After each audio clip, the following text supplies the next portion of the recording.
going on? Welcome back. Today was laundry day today, Sunday. So I thought I would take you guys along for the task of making the bed and also give you a little bit of a tour of the upstairs here in my fifth wheel. So I've already put the first sheet on. So, but you know, I've got you guys up here. There's a lot of. It's amazing how much storage is in this fifth wheel. There is wardrobe storage on this side, also on that side over there, and there's also storage above the bed. Up here, these three cabinets. Lights. I don't really know how well I've done a tour of the upstairs, but there's also electrical sockets. There's one here on this side and one over there on that side, which is really great if you want to charge your phones, your electrical devices, alarm clocks, what have you. And you just gotta love the 1996 decor. Still have that up. It's actually kind of acts as a padding, so you don't hit your head on the front. There is storage underneath the bed. Nice part about this fifth wheel is I haven't had any condensation issues whatsoever. From the factory, I don't know if you can see it. I'll kind of turn the camera around. They kind of elevated on the corner there. You can see there's a piece of carpet on the corner, and they're on all four corners of the mattress. And what that does is it just elevates it a little bit off of the deck.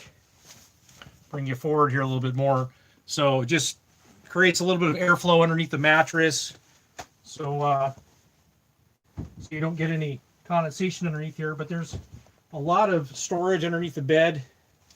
This, I'll do it right now. I'll go ahead and open it up and show you how much room that there is. Once I lift the bed up,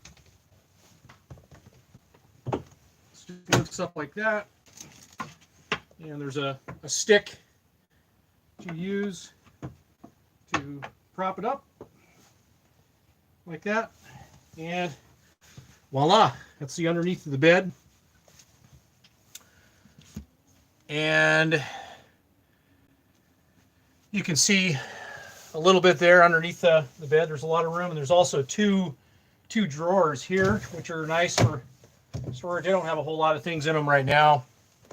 And then there's just one little access door here that you can access to your things underneath the bed. But there's a lot of storage. It goes all the way to the front of the mattress. So one of the things I do to try to, it can get very damp underneath the bed in the winter months here in the Pacific Northwest, January and December. So what I do is I usually leave this door propped open so that some airflow can get through. One of the other things that they did is you can see there's actually some vents for the, you might be asking, so how do you get condensation or moisture in the wardrobe cabinets? They actually have some vents that are custom inserted, one over that side and one over that side. So there does get a little bit of airflow inside, but I generally will leave those open so that we can get some airflow in. So I'm going to go ahead and lower the bed down and put the sheets on, and then I'll talk a little bit more about this area and kind of show you the shower again. Again, this is it's a 1996 Nuwa Industries 31RK, which stands for rear kitchen. 31 feet long, and it has a rear kitchen. That's what the letters stand for on the RVs. And so yeah, let me go do that. And there's one other thing I wanted to show you. I want to talk about the vent up here. So I did have a little issue with that this last winter.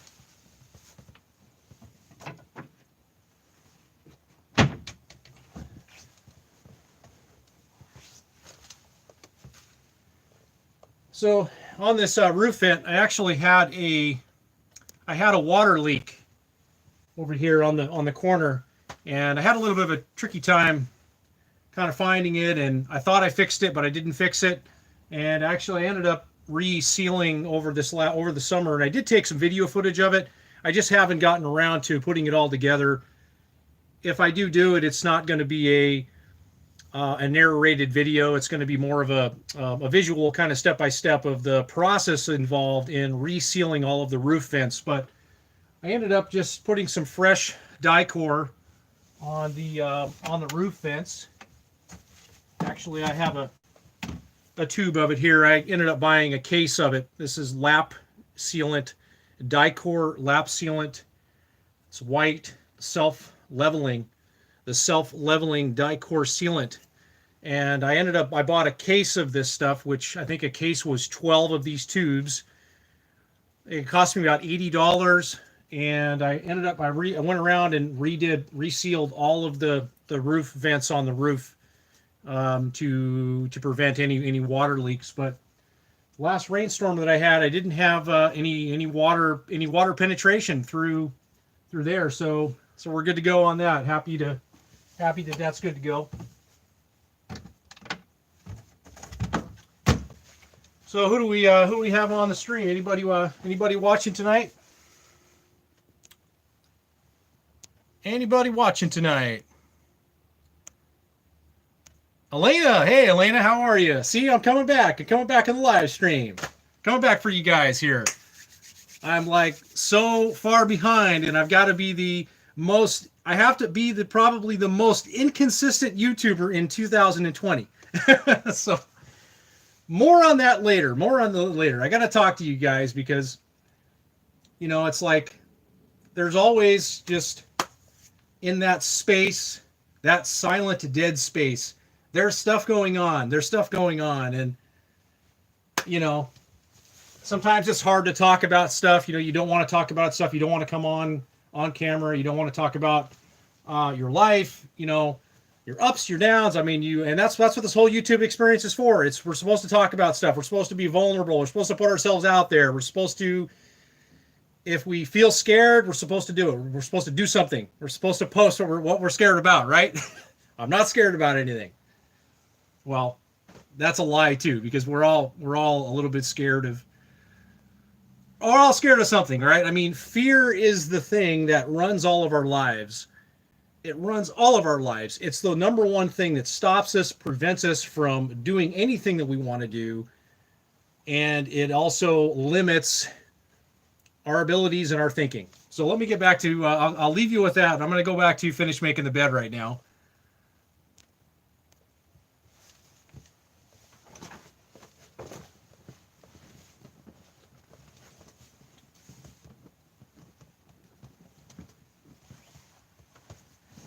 Let's see here, and we'll put that side down.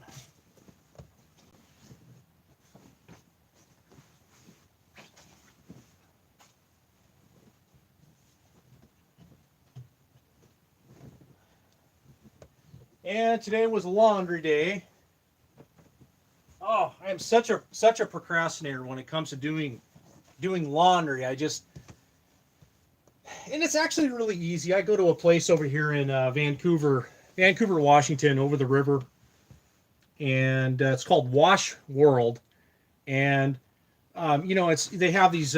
It's actually really, really simple. They have these cards, these laundry cards that you use, and you put your, you take your debit card, your credit card, and you put money onto this card. It's really simple. It's really, really simple, and they've got several different size washers that they've got a small, medium, and large. So you could have a large load of wash. So it's really simple to do. It's one of these things. It's one of the things I don't like about RV life. Well, I should say I don't like about having. I wish I had my own washing machine and dryer, because it's just and it's such a pain in the neck too. And then the other part is with the COVID stuff going on, you can't. All you can do is you can just go and dump your stuff into the washing machine when you get to the laundromat,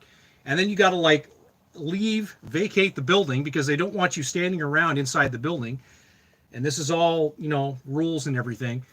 And then and then the other worst part is that they don't allow you to fold your laundry inside the building when it's finished drying. So you have to collect all of your laundry, and you've got to put it in your basket and then wheel it outside the building in the parking lot and fold your laundry. Yeah. So I'm out there folding laundry, and all the cars are going by, and they're all probably just laughing at me. Look at those fools out there. So that's kind of the only one of the downsides doing laundry. I miss having my own laundry machine, my own washer and dryer.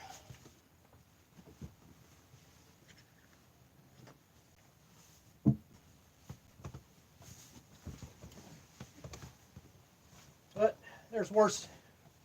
Life can be a lot worse.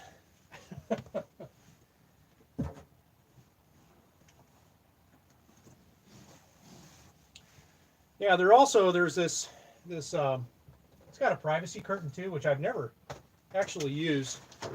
That it's got a privacy curtain that goes all the way across too, which I've never used it.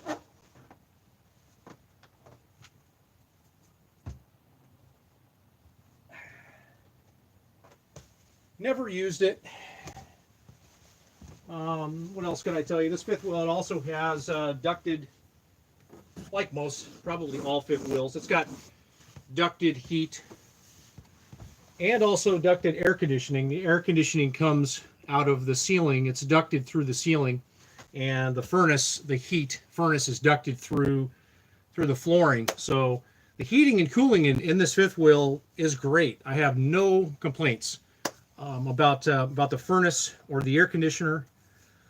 I really don't have a lot of complaints at all with this fifth wheel. I have given it a huge thumbs up in the ownership that I've had it now. What have I owned? I bought it in 2018, 18, 19, 20. So going on good 3 years of ownership, and it's served me very, very well. This is the other nice part too about this fifth wheel too. I'm 6'6" tall, and I'm standing up, right now just about in front of the bed, and my head is not touching the ceiling. It almost is. This is the part where I have to crouch my head. But this particular floor plan, the 31RK Select Edition, 1996 year, this floor plan, it just has, for whatever reason, a lot of interior ceiling height in this particular area, and a lot of fifth wheels don't. And so it's one of the things that I should probably write a book about study and research I've done for tall people into RVs, because I'm not the only one that's 6'6" tall. There's a lot of tall people in the world, and trying to find RVs, trying to find models, and even a lot of the new stuff too, I find, is not built very tall inside of the fifth wheel. And this is the reason why you go to a fifth wheel. It's to get that taller ceiling height. Unless you want to go with a bumper pull toy hauler, those are also good for tall people as well. Who else do we have in the comments tonight? We've got some Grateful Days. Hey, what's going on, brother? How are you? How are you tonight? How are you doing in Florence? Dorothy Walker.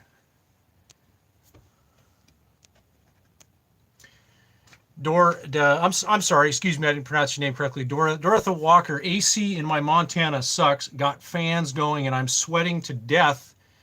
It's $200 a month. Okay. Interesting. Yeah, I have had this fifth wheel down in Yuma, Arizona during the month of September, and I was running the air conditioning constantly, 24/7, and I thought it did a really good job of keeping this unit. It's what is it? It's a Durotherm. I think it's how many BTUs is the air conditioner? I can find out. I want to say it's like 8,500, I think, is what I saw.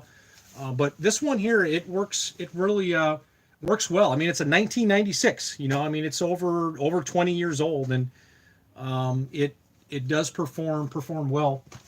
I know that this particular brand. I was really interested in this particular brand. I'm not a brand fanboy really of any particular brands. I am a fanboy of good quality, products, and that's something that I am as far as the older stuff goes. And I had the previous owner that owned this one. He owned a new wah, an older model. It was like a '93, and then he sold that and then bought this one, and then I bought it from him. And he was very pleased with the new wah products. And then I had some of my other friends in Florence, my neighbors in Florence at the RV park that I was staying at in Florence, Oregon. They also had a new wah fifth wheel. It was, I want to say, maybe a 1998 model year. Very similar to this floor plan, just a little bit different. But they were very happy and pleased with their new wah. I mean, they had good, good luck with it. They had a reputation back in the day in the '90s for being well made. They don't make them anymore. They were made in Kansas, and I think like 2007, the late 2000s was when they ended production. And I don't think that another company went in and bought them out. This fifth wheel has, it's got solid wood. Well, yeah, I mean pretty much solid wood, like doors and cabinets on here. It's got solid oak. This was the select edition model, select edition. So I think it just had a fewer of the just kind of higher end amenities with it. These mirrors, and some of the other features. But it's got all solid wood. You don't find that in the newer RVs today. I mean, unless you buy like a really, really high end one, from what I've seen, some of the new, I think the new Montanas do. Ling Ma, hey, how are you? Ling, excuse me, Ling. I'm doing great, man. How are you? You gifted me the GoPro camera a few years ago, and I am forever grateful to you for that. I really am very, very, very forever grateful to you for that. Yes, I remember you. Of course, I remember you. Living the dream. Yeah, it's the dream of freedom. I had a thought. I've had several thoughts. I've been binge watching YouTube this weekend, and just to get inspiration, and just to get inspired. I've been down and out just about a lot of things going on, probably like a lot of you guys have been, and everybody around the world, with everything going on in 2020. And it's been a real this last 6 months for me have been kind of hell for me. A little bit of depression sometimes, and just trying to figure out inside, just thinking about the future, and everything. But where am I going with this? Oh yeah, the YouTube dream. That's right. I'm not going to go off on a big tangent, but yes, YouTube freedom. That's what I was thinking about. YouTube freedom, like YouTube freedom. I mean, my belief goes up higher and higher and higher every day in YouTube and what we're doing right now. It just really does. I was a doubter for many, many years with I doubted. I didn't have like a really strong belief in YouTube. That's probably one of the reasons why I never, like when I started my channel, I was kind of dabbling in it, right? Because I didn't have the belief in it, because I mean, a lot has changed, but YouTube isn't going anywhere. If anything, YouTube is it's getting bigger and bigger. And as far as I'm concerned, it's the future. YouTube is here to stay.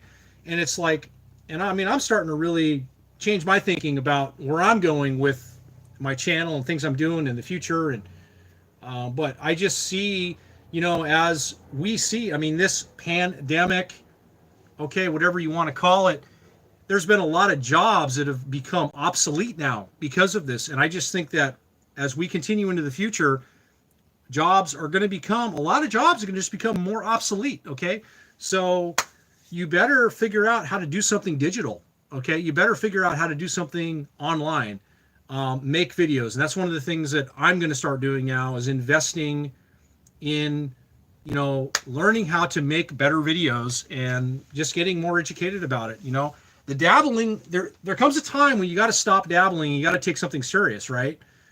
And I feel like I'm starting to really cross that bridge where many, I think, creators eventually come to the consensus that, like, this is the future. Okay.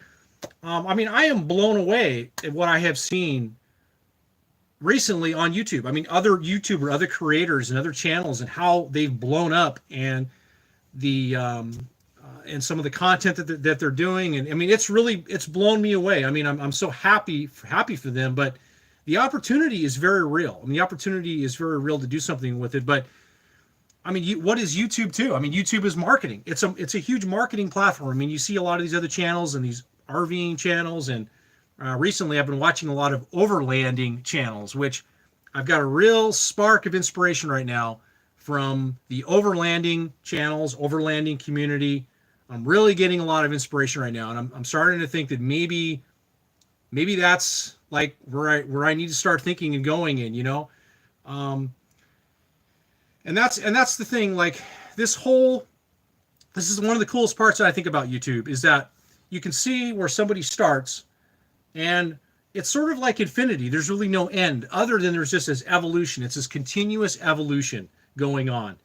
And you start out, you're struggling, and you're not sure what you're doing. You don't know what you're doing, and you're trying to figure it all out as you go.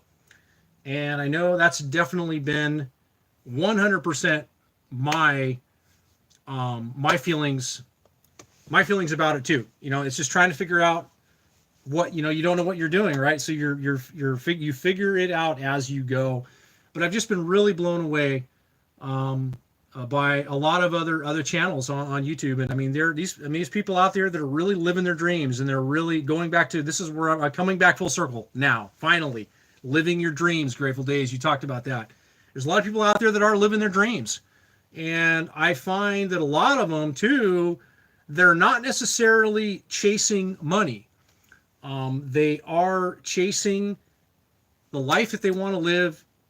And through all of that, they're getting sponsors. They're marketing other companies' products.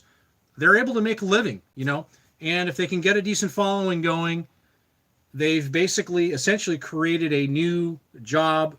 It's not a job, it's really a business, because you have much better tax incentives with a YouTube channel than you ever would with a regular job, a W-2 job. You have tax deductions and tax write-offs. So anyways, you guys go ahead and smash that like button if you guys like this content and you've been you heard so far.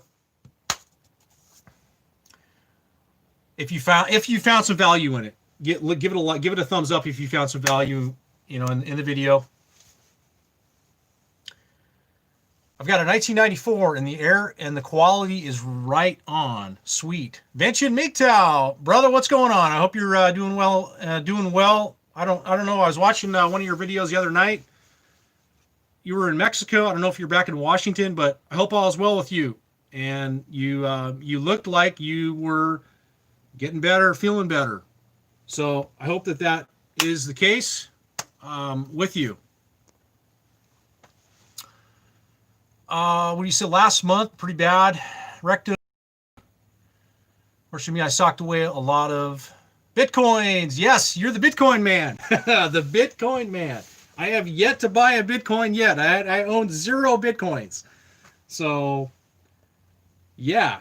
If you got in on Bitcoin when it was early, and you either sold, when it popped, you did really well for yourself. A lot of millionaires were made off of the Bitcoin, and I think that the biggest lesson that I've learned. I'm 42 years old, and when it comes to finances, I'm still, my mind is still getting blown and expanded with new ways to think. Okay, new ways to think, and getting away from the conventional, the conventional wisdom. Okay, that worked 30 years ago, and it worked, but today it's not working. You've got to think differently. There's new things coming out. You got to adapt. And I think that, we all go through that. But the thing that's really, that I have to say about today, the era and we're living in right now, is speed. Everything is happening so fast.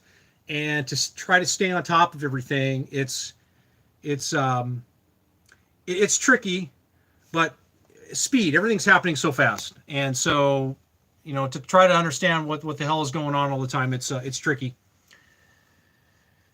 What's going on? No name. YouTube was created 3 cubicles behind me when I worked at PayPal. Chad, Hurley, and 2 other guys. Yeah. I mean, the first video that I uploaded to YouTube was back in 2011.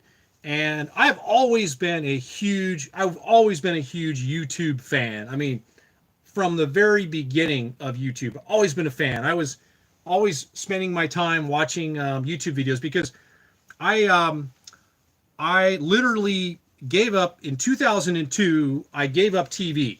Like, I gave it up. I didn't watch any programming. I threw it all in the trash and the garbage or whatever, with the exception of watching movies, but I didn't watch TV anymore. And it's actually been one of the best things that I've done, just, I feel, for myself. So I went all in on YouTube. Like, YouTube has kind of been, it has replaced TV. It's replaced the TV, programming, and it was great to just be able to interact and see people. But as far as like making my own content and everything, like, I didn't really get that idea. The person that influenced me, one of the people that influenced me the most, like when I was really early days, was Chris Travels, and him driving around in his van and just out exploring and just really taking on the world. Like, he really inspired me to like want to do YouTube and want to have a channel and do other things. I mean, he really was the one that really inspired me. So and then Chris has gone on to do some amazing things, and I think that what we're all seeing today is a reflection of the hard work that he put in the early days. And that's the thing with this technology. When you get in early with it, and you put faith in it and you go all in with it, does it pay? I mean, it pays huge dividends years later. And that's what we see with all this technology. And it's like, and that happens every time. Like, I mean, Amazon, all the stuff, like if you would have got in, or you would have put some faith in it years ago, I mean, financially speaking, you could have done really well with it. But then again, I mean, the money is just the money is really just a reflection of the value created. That's all. Nothing more, nothing less. I don't put that much more power onto it. But money, it does buy you time, and it does buy you freedom.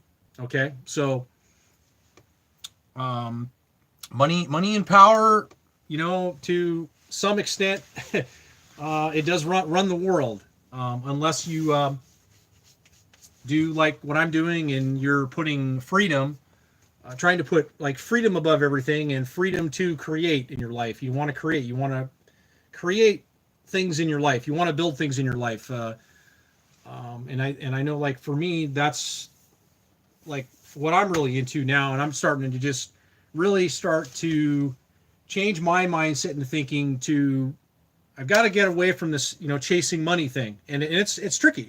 Chasing money is really, it's ingrained into us, from a young age, that, more money, better job, better business, whatever.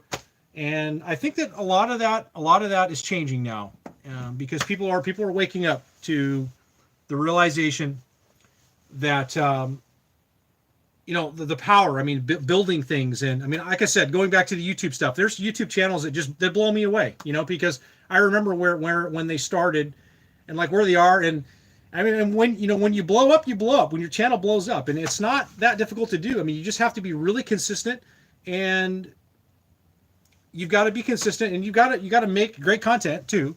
but you've got to be really consistent. You got to really believe in yourself. You know what I'm saying? You got to believe in yourself, and you got to believe in yourself.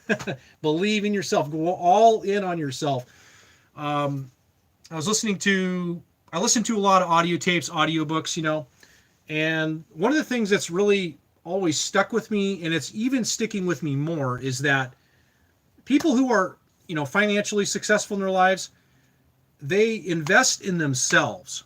I was listening to an audio, Brian Tracy, and it's one of these little CDs you can buy. They're like $20, and he takes a huge topic and he discusses it in about half an hour or 50 minutes. And one of the biggest takeaways that I took away from that, and I've known this, but it's one of these things that kind of goes over your head. Investing in yourself and in your business, okay, is like the number one thing that financially successful people do. People that have successful businesses, or if they worked a career or whatever, they invested in themselves and in their business. Like, that's what everybody should be doing, And so, today with the internet and this digital world that we're living in, there's really no limits and there's no excuses. Everything you want to know is everything that you want to know is basically free. You can find out, you can learn anything that you want to learn, you can learn for free. And there's courses. There's Udemy. Udemy is one. I haven't bought any courses yet, but I'm about ready to. But it's like there's a plethora of courses that you can buy on anything that you want to learn how to do, learn how to improve yourself. To me, that's a form of investing in yourself.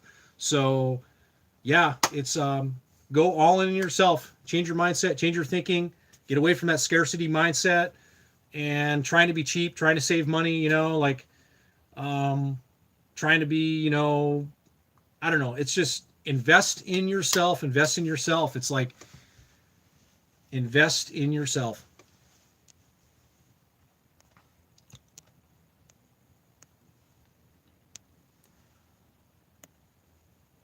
Trying to pull you guys up here. I've been talking like forever, and I still haven't finished making the bed yet. So I got a couple other things I want to show you guys.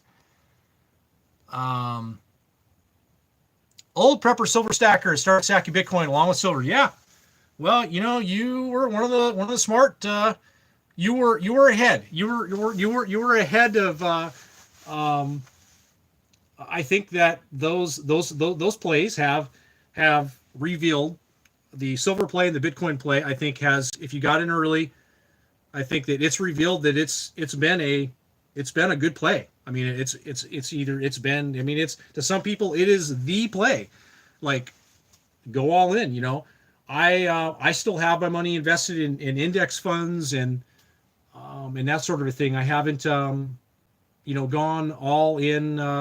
There's people that have taken all their money out of the market, out of the stock market, and they've gone all in with Bitcoin, and they've gone all in with silver. And I'm not one of those people. I just don't have that much faith, or I'm not scared enough yet. I don't know which either one.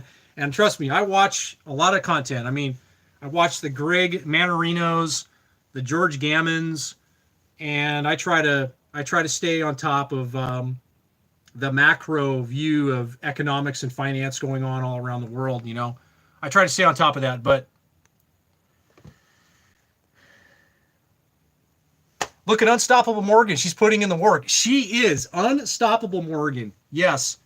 I must say, like, when she was around 45,000 subscribers, I wasn't really a fan. There was just some stuff that I saw that I thought was like a little bit, whatever, it just wasn't my style. Maybe just a little bit, I wasn't my thing, and saw her.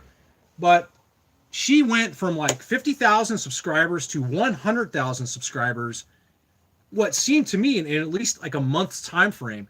And you know what? My first reaction, I was so happy for her, And then I was watching one of her videos the other day, and she was talking about, her story. And she started like 5 years ago vlogging, and wasn't making hardly anything, and putting a lot of work into her videos and all this kind of stuff. Like all successful YouTube creators, well, a lot of them. There's the small majority who put up 5 videos and they have 500,000 subscribers. That's a very small minority of people who do that. But yeah, Unstoppable Morgan, she talk about, I mean, there's an example of somebody who, I mean, she put a lot of faith, obviously, into what we're doing right now, YouTube. Okay, she put a lot of faith. She went all in on it, and then she was very willing to be vulnerable and put herself out there and show herself, all of herself. Okay, but anyways, I'm really happy for her, and I'm stoked for her, and she's definitely inspired. She's inspired me and inspired just the power and of course, you know, like I said, you know, you got to have there's a lot to it. There's a lot to it, and she took, obviously, this is the risk. Risk is the other part of it. Not a lot of people talk about this. You know, if you want big rewards, you got to take. In a lot of cases, you got to take sometimes you got to take some big risks. You know, like it may not work out, and so you got to ask yourself the question: what's the worst possible thing that could happen if this doesn't work out for me, right? And that's one of the questions I ask myself all the time. And then it's like, the worst case is not really that big of a deal. So anyways, Unstoppable Morgan, yeah, I'm really happy for her. I'm happy for a lot of people right now on YouTube. I've really been inspired lately by a lot of YouTube creators, and Dave 2D Vlogs, he's another one, you know, like he's up in Minnesota. I don't know where he is. He's up north. He just bought this house, and he's still, you know, he's doing his wicked, crazy, killer video editing skills that he has, and he's making his bomb videos, but, you know, he's doing it from a house, and I'm stoked, you know, it's really exciting. There's a lot of people, there's so many channels that, I'm so excited for. I mean, YouTube is a really powerful thing, and then you put, you know, you take the technology and you put it into the people, you know, and the networking and the relationships that you make. I mean, I've made some fantastic relationships from, you know, my small channel and the people that I've met over the years. I mean, it's literally blown me away. And if I didn't, you know, make a dime off of it, that would have been, as far as I'm concerned, it would have been worth it. Okay. It would have been way worth all of the effort and all of the time to do that. Because it's very powerful. It's very powerful. And I know, I've seen what it's done to a lot of people's lives. I mean, it's, as far as an opportunity goes, I mean, I think it's one of the greatest opportunities going right now, if not maybe the best opportunity, because we can have, every person can have a voice around the world and can share what's going on, network, and, you know, be hopefully an influence for righteousness around the world. So, with your expenses, do you have a savings rate to brag about? A savings rate to brag about. With my low expenses, a savings rate to brag about. Yeah, I mean, I don't, right now, I don't pay any rent, so I am taking all of those expenses, and I'm basically, I'm investing it. I mean, I'm saving that money, you know, but I don't have like a real savings rate. And I mean, savings is paying literally nothing. I about a year ago, I opened up a high yield savings account with a bank called Western Bank. They have branches in North Dakota and in Arizona, and it was paying like 2.75%. And within, you know, a year, it's gone to like paying 0.5% or 0.75%. So I ended up I got rid of that. I wiped that out, and I transferred all that money back over to a money market account in Vanguard. Vanguard is where right now I have all of my funds, you know, basically right now in Vanguard. And I'm just kind of using them to hold my funds right now. I'm finally, Grateful Days, I'm finally investing in myself for once it's paying off. Yes, exactly. Yes. And I want to just say that, you know, myself, I definitely have not been the best at this. And this is something that I'm going to have to really work on. You know, I've always put a lot of emphasis on saving money, being frugal, you know, buying good deals and all this kind of stuff. And it's like, this stuff only takes you so far. It only takes you so far. You know, it's that small, limited thinking, you know, and investing in yourself, it can really, really pay off. You know, you just got to make sure that whoever, you know, if you're investing, you need to make sure that, you know, you're making, if it's like you're getting help or something, or you're getting coaching, you know, you got to make sure that you're dealing with legit people, because there's a lot of scam artists out there. There's a lot of people that, because that's the big thing now, like with YouTube, and everybody's got a course and everybody's selling you a course. And it's like, you do need to kind of, in my opinion, you need to tread lightly with some of that, because a lot of it, there's a lot of bullshit out there, and, you know, people trying to sell you stuff. Not all of it's bad, but there is a lot of good in it. But yes, invest in yourself. It's definitely one of the it's probably the best. It's the best investment that I don't know. I'm convinced it's the best investment that I can make in myself. And I've got some other radical things I could kind of share with you guys. You know, the compound interest scam. You know, like that's kind of another one too. That one is a real mind fuck. Is that the compound interest thing? You know, it's like compound interest works great if you have like $100,000 and you're going to invest in the market or an index fund or something. But if you got like $10,000 or $5,000, you know, over the course of 20 or 30 years, I mean, it doesn't make a huge difference. It's not going to like change your life, you know. I mean, and so that's kind of another thing too, because everybody's always pushing compound interest, and compound interest is great if you have a lot of money, a lot of capital to like dump, maybe, you know, $100,000, a couple $100,000, and put that to work in compound interest.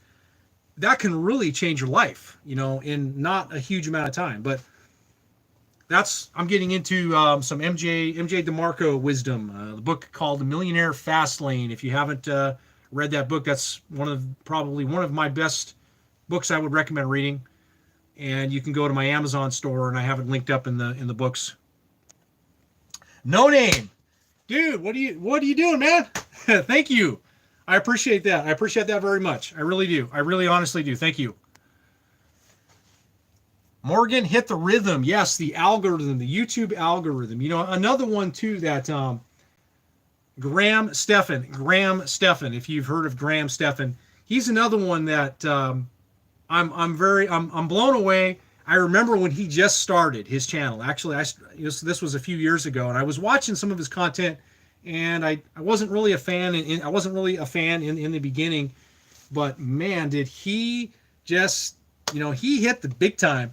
Him, and there's a couple of, there's Meet Kevin, and there's, you know, these guys, and, you know, I've watched some videos, and I've seen the amount of money that they are making from YouTube, and it is mind numbing. I mean, like, it's mind blowing. I mean, the amount of money. I mean, some of these guys, they're making like $1 million. I don't know. I mean, $1 million a month off of YouTube. I mean, crazy.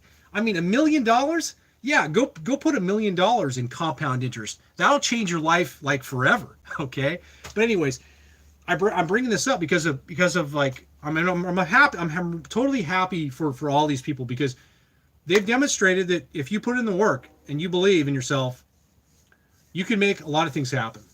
And I think that's one of the reasons that we all struggle with. We don't put enough belief in ourselves, and that's one of the reasons why, you know, a lot of us struggle, because, you know, we get stuck on these old ideas that worked 30 years ago, 40 years ago. They don't work today, but yet we're still playing off of these old ideas. And yeah.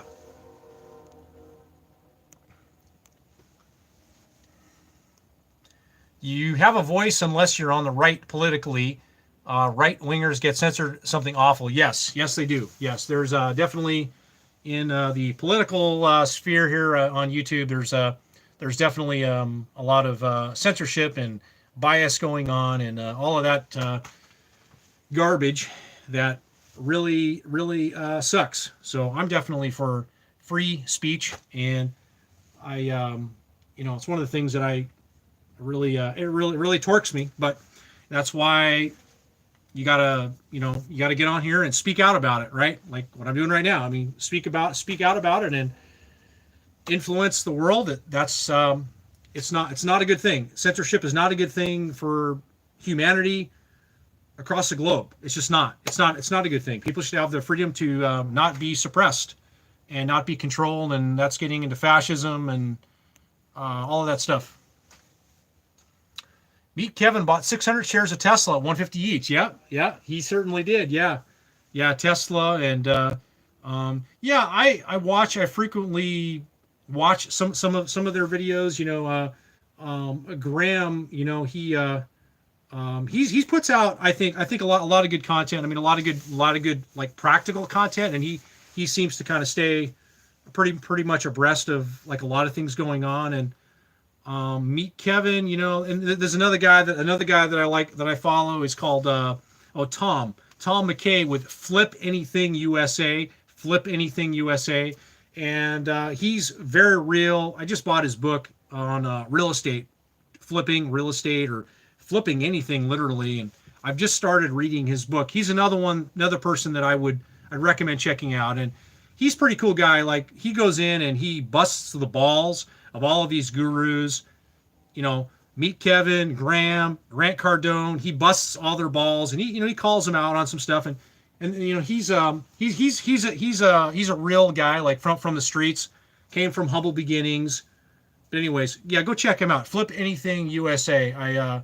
He's one of the I don't know, one of the better people, I guess, in that space that I like to listen to a lot of things that he says, because he's a good role model. I mean, he's a good role model, and I think he's not out there just trying to sell you courses and stuff. He's actually, I think, out there trying to really help people and give back. So I give him a thumbs up.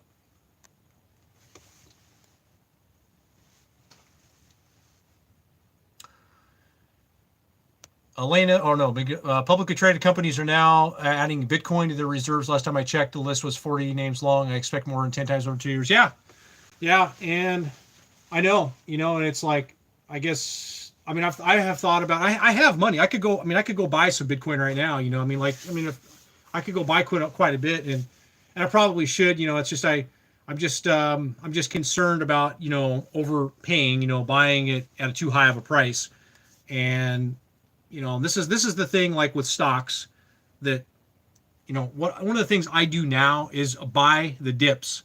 Very important. I was a fool. I mean, this last with the corona, when back in March, when the stock market tanked, I should have been like all of you guys who should have been buying stocks when it bottomed out, right? Nobody knew where the bottom was, but that's an example of buying the dips. And if you would have bought the dip, then you would have made a ton of money in the stock market, because the market basically, it rebounded from that point. But Bitcoin, the same thing. You can buy the dips. I mean, that's probably my best advice. Like the best advice I really give you guys is buy the dips. If stuff pulls back, buy more. Don't get scared. Don't stop buying. Don't. And this is what a lot of people do.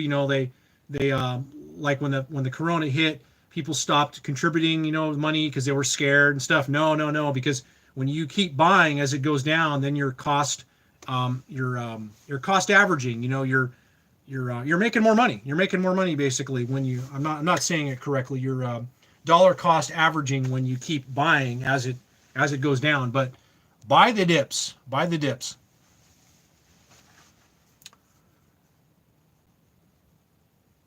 Are you selling your fifth wheel? If so, what's next for you? No, I don't have any plans of selling the fifth wheel as of right now. It's meeting my needs, but I sense that I'm getting some new inspiration, and it may lead me to a different rig than what I'm in right now. I'm really getting inspired right now by the overlanders. And I'm starting to kind of think that maybe that's something that I would really enjoy doing. And I've been doing the RVing for the last few years, and I've experienced that. But the overlanding is really, that's a whole nother level, in my opinion, of freedom, adventure, exploration, and less chains, less things tying you down. Vehicle that you could be highly capable, and you could go even more off the grid and get away from people, get away from society even more. There's some incredible places that you can go if you have like a good rig, to do that. So, I've been looking at different rigs, and I've been looking at these overland, these like pop-up campers, that you like slide in the back of a pickup truck, maybe like a Toyota Tundra or a full-size truck. I've been kind of looking at some of those, and those have kind of been sort of piquing my interest a bit. And so, yeah, I just see that as it's just a form of lightening things up, and going somewhat more minimal, right? And so I have been really starting to think more about that along those lines. I've been getting inspired. So that's kind of all I'll say at this point. No decisions have been made, but I'm definitely getting inspired. And that is a good thing, my friends. All of us, we've got to stay inspired. It's so important. And especially right now in this crazy world that we're living in right now, where there's just so much uncertainty, and it just, to me, it just seems like, you've got to really you got to get inspired. You got to get inspired. You got to find some inspiration in whatever it is for you, So get at least one Bitcoin, give it 6 years or so. You'll probably be able to retire on it. Okay. I'm going to do that. Okay. I'm going to do that. I'm just concerned that I'm going to pay too high of a price for it, but that's probably stupid thinking. Because you can't time the markets, I'm not a believer in timing the markets. It's like, I am a believer though now, that you watch and you follow stocks, Bitcoin, gold, silver, and you look for those dips, okay, that I talked about. I'm all in on that. To me, like, that's a good proven strategy that I don't think you can go wrong. I don't think you can go wrong. You buy those dips, you follow it. I track stocks and I watch stocks every day. I use the Webull app on my smartphone, and I track stocks. I watch them every day. I own shares right now in a couple of companies, and so I watch those every day. Yeah, buy the dips and follow stuff. Buy 1/10 of a Bitcoin for 10 months. Do you still have your Dodge diesel 4-wheel drive? I do still have my black Dodge truck. Nope, it is 2-wheel drive. And I just did a little bit of work on it yesterday. I just changed the fuel filter on it yesterday. And it's amazing when you change the fuel filter on the engines, it just it gets a little bit more power when you change the fuel filter. I've been doing mine about once a year because I don't put many miles on it right now. But no, I still have it. It runs like amazing. It's got 178,000 miles on it. It's a 12-valve Cummins 1997, and it runs like fantastic. And I've never had any problems with the engine. You know what I'm saying? So right now I'm very, very, very reluctant to want to sell it, but I know it's an old truck. It needs a paint job. It looks horrible right now.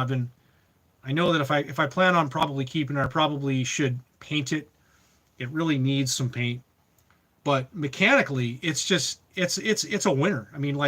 This truck, I've ran it all over the place, and it has always served me well. It's not a 4-wheel drive. That's the only part. But if I go do the overlanding stuff, I'll probably will need a 4-wheel drive truck. So at that point, I will probably sell it and get into something newer. Maybe a gas engine, and I don't know, maybe a full size, maybe a mid-size truck. I really like the rig that Down to Mob has. He has that Jeep Gladiator, and he's doing some really cool things with it. I really like the pop-up canopy that he has on it, and he's really he's doing some amazing things with it. And I'm watching some of the stuff he's doing, and the some of the improvements that he's made to it, the tires and the gearing. And that's a pretty I think that Gladiator is a pretty cool platform to do like an overlanding type of a vehicle. So anyways, yeah, the Jeep Gladiator, and they're not like that much money. I mean, you could buy a new one for, I don't know, 40, 45. I mean, so hedge your risk. Hedge your risk. Yeah. Ever short stocks? No, I've never shorted stocks. I've just day traded stocks. I was doing that for a while, and I mean, I made some money. I lost some money, day trading. So I learned a lot through, some of those losses that I had. But yeah, day trading is, it's it's risky. It's very very risky. It's got hedging. You're getting into kind of into some some gambling stuff. I mean, I watch, you know I watch a few stocks, but one of the strategies that I know works well with stock trading, day trading, is if you buy a stock at the market open, when the market opens, and then immediately set your sell order to say 10 cents or 20 cents higher price than you bought it for, and then it'll just immediately transact. But that's one strategy that does work well. You just have to find a stock that generally goes up at least a minimum of 10 cents. And I'm talking about trading maybe $40,000. Okay. So, if you traded $40,000 and you bought a stock at say $8 a share, you could make 500, if it popped 10 cents, you could make $500 on one trade, and if you can get good at that, you can make really good money doing stock trading. I know a few people that have done that, but it does take some capital. In my opinion, it does take, to make some decent money, it does take some capital. So, like $40,000, and you could do some, but I don't know, guys. That one's a real tricky one. I've lost money day trading, and so you've got to really I don't know, you got to know what you're doing. Go like on Udemy and buy a course or something to learn how to do it. But it's a gamble. Day trading and stock trading, it's a real gamble. The market can change at any given time. Nobody has a crystal ball, and it's risky. There's a lot of risk with it. So you may be better off spending your time and your energy investing in a YouTube channel and making videos like this. I don't know. Then taking those type of risks, because those are not calculated risks. They're not calculated risks. So I think that's all that I'll say. All that I'll say about that. Vincent, I'm horrible at trading. Had my butt handed to me by the .com crash, as well as trying to trade crypto. Eventually, I got sick of losing money and stopped. And yeah, exactly, yeah. And that's really the same. That's really my story as well. I lost a lot of money. I lost a lot of money doing some trading, and you think that things are going to go this way, and it's like, and this is kind of my thing. I mean, I've lost a lot of money because I'm going to tell you this. Why did I lose money? Because number one, because I sold. Okay, I didn't just stay with it. I didn't hold it, because stocks do more than likely, they have a tendency to come back in price. Okay, and a lot of people, they make the big mistake. They get emotionally involved and they sell. They dump it. Because they don't want to lose more. This is another thing. Trading with stops, or limits, I should say. Okay, so this would have saved me a lot of money. Okay, is if I would have put a sell order to sell the stock if it dropped so much, and then I would have gotten out of it and I wouldn't have lost, so using your sell stops and your limits, those things are very powerful, and like you have to use those things. Okay. And so very, very, very, very important. But yeah, it's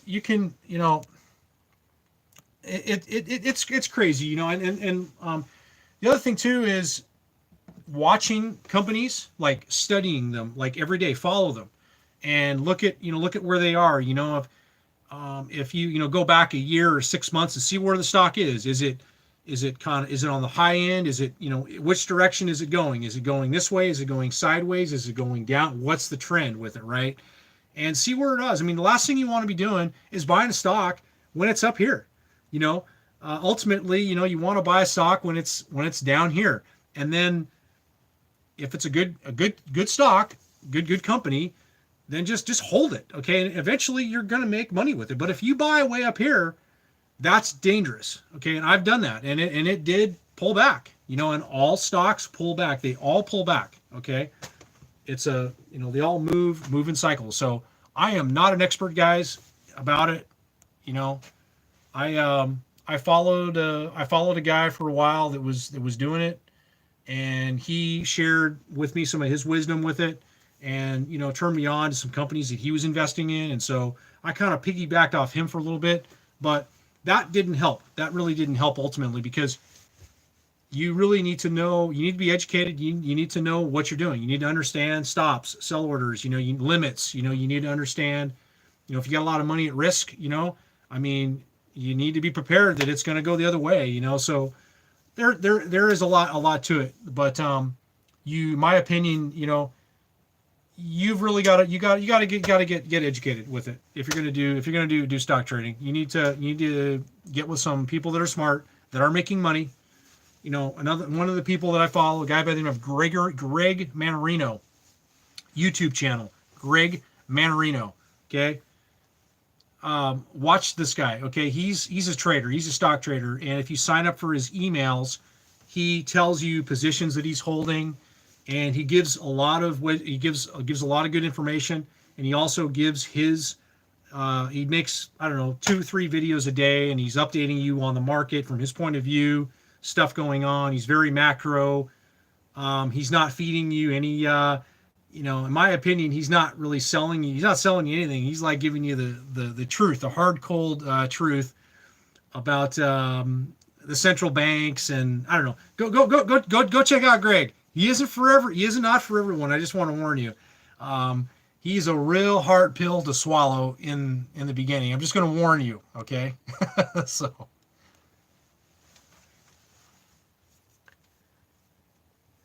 Amazing that you got in early. I didn't have a clue. Just as easy to lose as to gain. Yeah, in some cases it is. If you don't, if you don't know what you're doing, then that's a lot of risk. I mean, one of the best quotes ever by Warren Buffett is like, not knowing what you're doing is risky. I mean, like, I'm not saying his quote wreck, but he's got a good quote about it, and he's totally right. Like, just, it's risky not knowing, what you're doing. I mean, it's risky. You're taking a big risk. So, thanks for the thumbs up, guys. I appreciate it. And this live stream has, I guess it's been a representation of my thoughts going on currently. It started out making the bed, which I haven't finished yet. So let me go back to finishing the bed. You guys keep watching here, and I'll come back to you in a minute.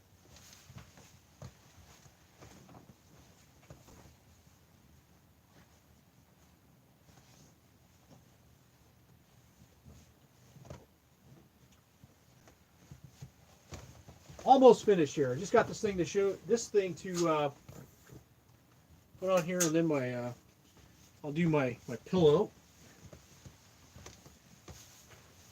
pillowcase, and then I think I'll go downstairs, and I still got to make some dinner tonight. I was going to make some spaghetti.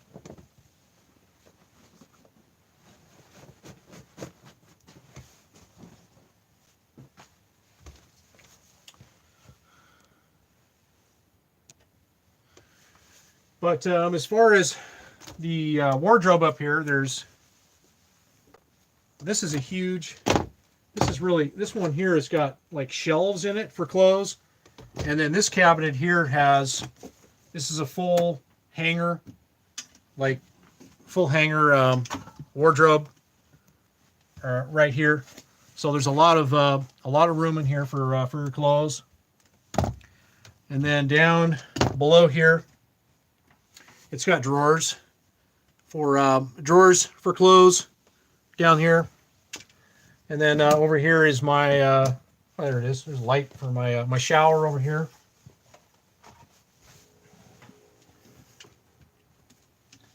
It actually has a pretty large shower, and I could definitely fit inside. I absolutely like the shower a lot because it's not like a cheap. It's not these cheap ones, okay, that you find in new RVs, today. This one's got like a real. It has a real fiberglass, okay. This what is it? This company Charlomac.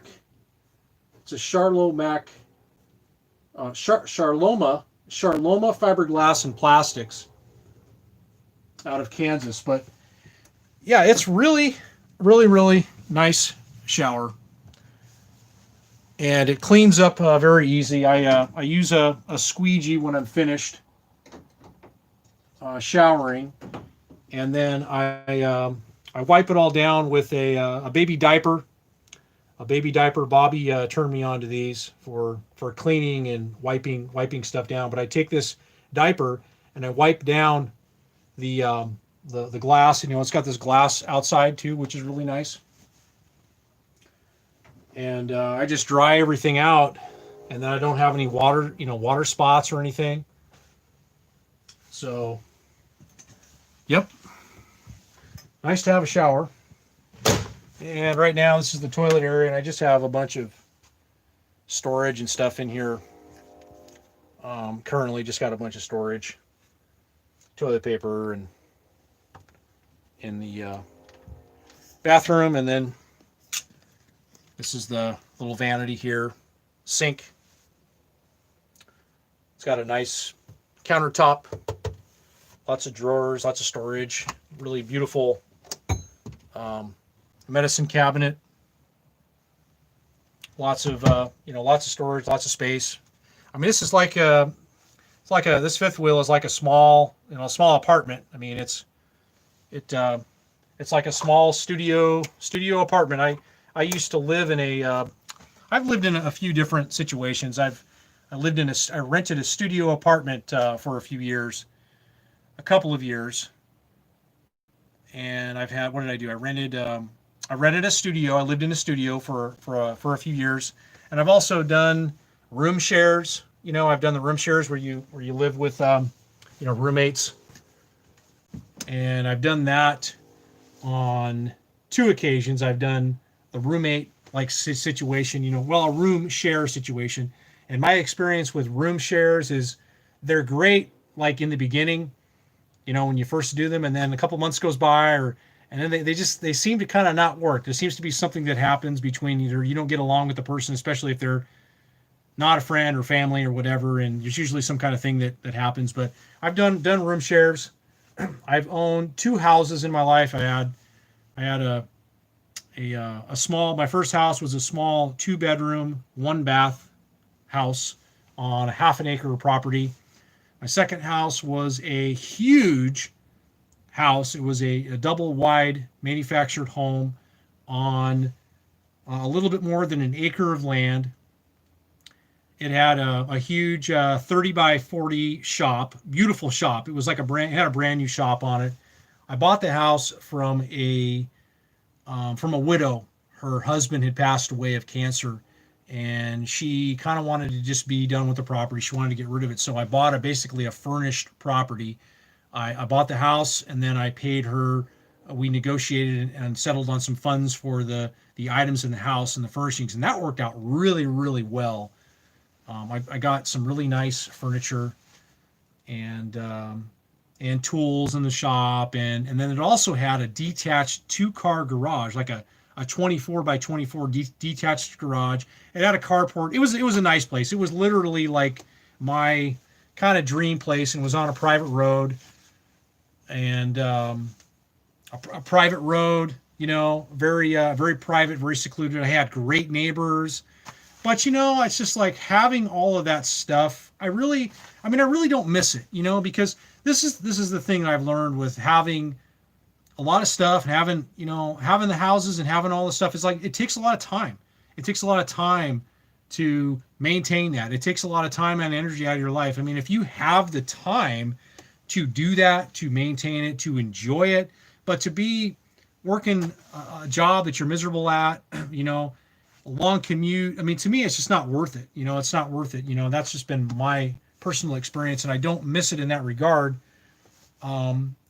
I told myself after I sold it that like if I was retired, like that would have been nice. It would have been nice to kind of have that. But anyways, I'm just kind of rambling on here and sharing with you guys a little bit of my past. Um, my first house I bought, it was pretty much a fixer property, a fixer house. I put about $40,000 into it, and then I bought it in 2002, and I sold it in 2007 before the market crashed. I was watching and listening to a lot of contrarian news networks, like not mainstream stuff, and they were all saying that there's going to be a correction in the market happening, and so I ended up just selling. I ended up selling it, and I could have probably held it and would have made a great rental. It was in a really good location. This was up in Washington. Um, it was in a good location, but rental properties are they they can be a headache, management wise and maintenance wise, and they're a long term like investment in my opinion. I mean, a rental property like that's a long, that's a long term play. Like it's really more of a that's like a 30-year play. You're going to keep it, you're going to hold it, maintain it, and at the end of 30 years, either you'll dump it, sell it, and then go retire and do whatever you want to do, live your dream life or whatever, if you're still alive and you still have the health. And that's what all these retirement planners, they forget to tell you is that, yeah, you've got the perfect plan, but it's hedging on two things. Are you going to be healthy to enjoy it, and are you going to make it? So, but anyways, we all have to think. We all have to think long term and plan for our futures. But I think that's the revolution that we're going through right now. This digital age that we're living in is like the game has changed. The rules have changed. A lot of things have changed, and they're not coming back. They're not going to be the way that they used to be.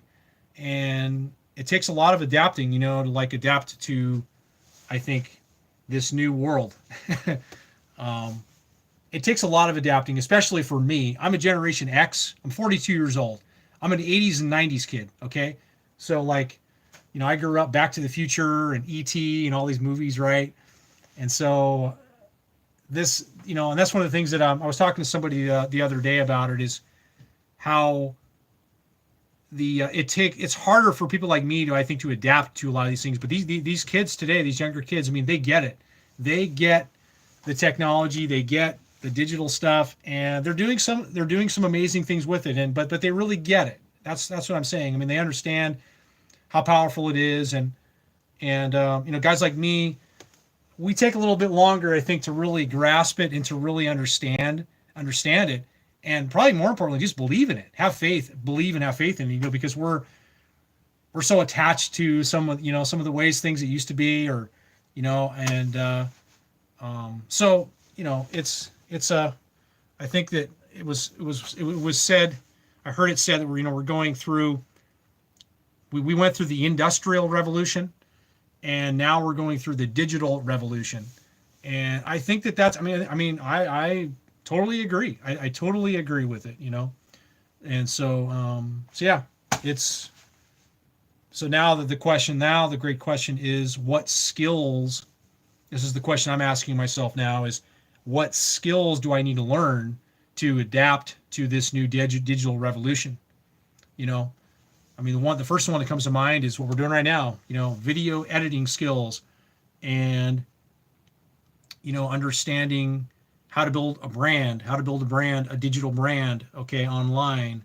That's the whole thing. A brand is a digital brand. That's like, I was listening to some Robert Kiyosaki the other day, which I used to be a big fan of him. I'm kind of this with him a little bit, but one of the things that he was talking about on the video I watched the other day was, his what do you call his cross, the E, the S, the B, and the I. And one of the things that he said is the B now, he says, means brand, building a brand. It was B stand for business owner, and now he says it's brand. So building your brand online. And that's definitely where the world has where everything is going. It's all, it's all about branding. I'm just reading your comments right now. A few years ago, I stopped out and it dropped the bed trade, hoping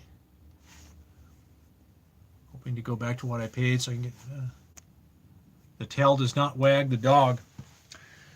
So I think I pretty much showed you guys everything up here. I've got a lot more storage over here on this cabinet over here.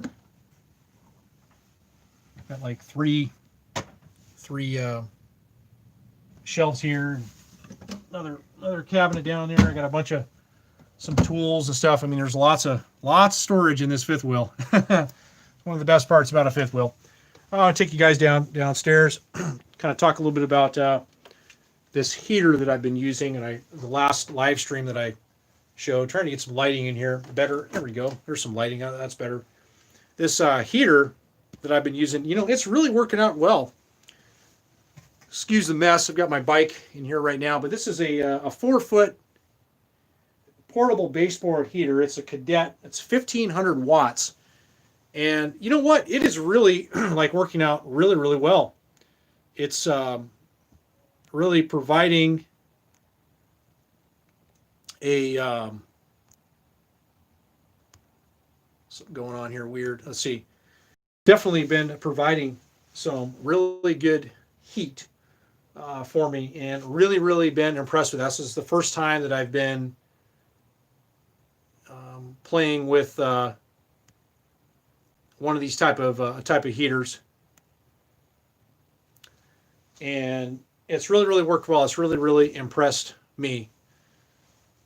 So I definitely recommend it. I bought it at Lowe's. I paid $100 for it, and obviously this is, I think you can buy them in like 3-foot like widths or whatever, 3 foot.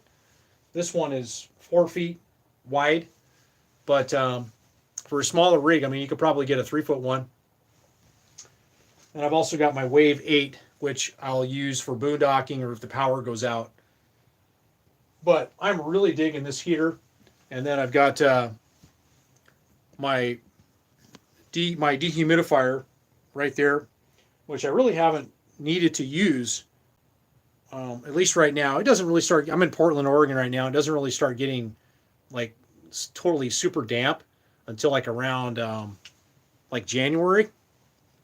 So January and December. But that thing right there, it really sucks the water out. Like, it's amazing. It's a must-have if you have a large rig like this. I think it's a 30 quart, I believe. Just going to go back upstairs where the lighting is a little bit better. And I got to go make some dinner. But I don't know if I want to be on while I'm doing that, because it's probably going to be really boring, and I don't think anybody wants to watch me make dinner.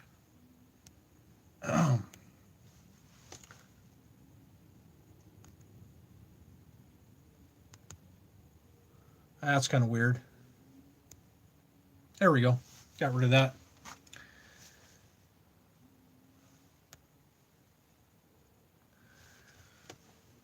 $12 people watching. Thanks again for the thumbs up, guys. I really appreciate it. And I think that's going to be all. That's going to be all for right now. At least that's what's on my mind right now. I dropped a lot of bombs tonight. Talked about a lot of different things tonight on this live stream. If you guys have any questions, you know how to get a hold of me. You can always send me an email at thewestcoastroller@gmail.com, and I will respond to you if you got a question about anything going on. And yeah. So, with that being said, guys, I'm gonna hang up the stream here. It's been great talking to you all, and I hope that you are all doing well out there, wherever you are. We've got a big election week coming up here this week, and I think I can feel the tension in the air. I can feel the tension in the air. So everybody's wondering which direction it's going to go. So anyways, guys, I'm